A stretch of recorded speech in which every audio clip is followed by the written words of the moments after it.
Bonjour à toutes et à tous. Bienvenue au Parlement européen pour cette session plénière de rentrée. Je suis heureuse de vous parler ici, depuis l'hémicycle du Parlement européen à Strasbourg, où vos députés vont voter cette semaine des textes importants et sensibles. Nous voterons en effet la modification de la directive européenne relative à la pharmacovigilance, engagée en 2010, cette même année où, rappelez-vous, nous avons dû faire face au scandale du Mediator en France. Cette révision vient faire écho à la loi du médicament que j'ai portée et fait adopter en décembre 2011. L'objectif étant de mieux protéger les patients. Que veut le Parlement européen ? Concrètement, nous voulons un renforcement des obligations en cas de retrait d'un médicament. Tout retrait dans un État membre devra désormais être notifié et motivé auprès de toutes les autorités sanitaires européennes.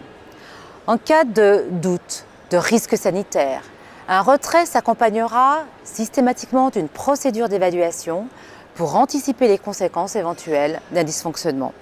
On ne peut plus attendre l'urgence pour régler les problèmes.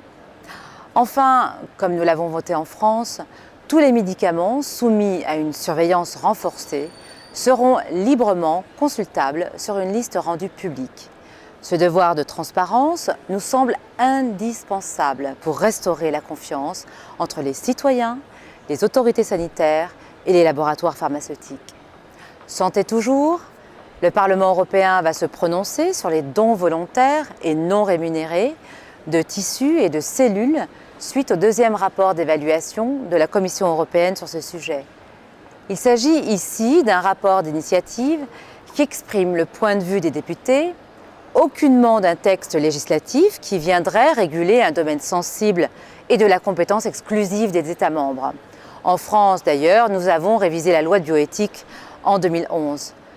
Dans ce rapport qui nous intéresse aujourd'hui, nous rappelons que les dons doivent rester volontaires et sans but lucratif. Nous demandons également aux États membres d'assurer une totale transparence dans ce domaine. Nous encourageons enfin le don et la collecte de cordons ombilicaux utiles à la transplantation. Concernant les questions sensibles relatives à la recherche sur les cellules souches embryonnaires, la fécondation in vitro ou le clonage à partir de cellules souches à des fins d'enquête, nous rappelons que c'est bien au niveau des États membres que les meilleures décisions peuvent être prises. Cette semaine, nous voterons également des rapports importants relatifs au commerce international, qui fait partie de mes nouvelles attributions. L'Union européenne est actuellement en train de conclure des accords de libre-échange, c'est-à-dire de suppression des droits de douane avec le Pérou, la Colombie et les pays d'Amérique centrale. Avant les conclusions définitives qui devraient intervenir d'ici la fin de l'année, le Parlement a souhaité associer à ces accords des mécanismes de protection pour les secteurs qui pourraient être affectés par la libéralisation des échanges avec ces pays. Je pense notamment au secteur agricole et particulièrement aux producteurs de bananes situés en Guadeloupe et en Martinique. La concurrence de ces nouveaux pays, grands producteurs de bananes, pourrait mettre à mal une filière déjà fragilisée.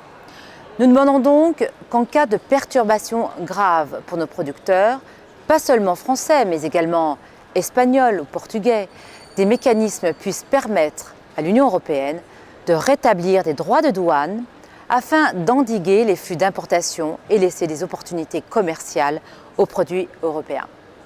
Voilà, je vous laisse et vous donne rendez-vous à la prochaine session plénière pour vous présenter ce que nous, vos députés, décidons ici dans votre intérêt et celui de l'Union européenne. Merci.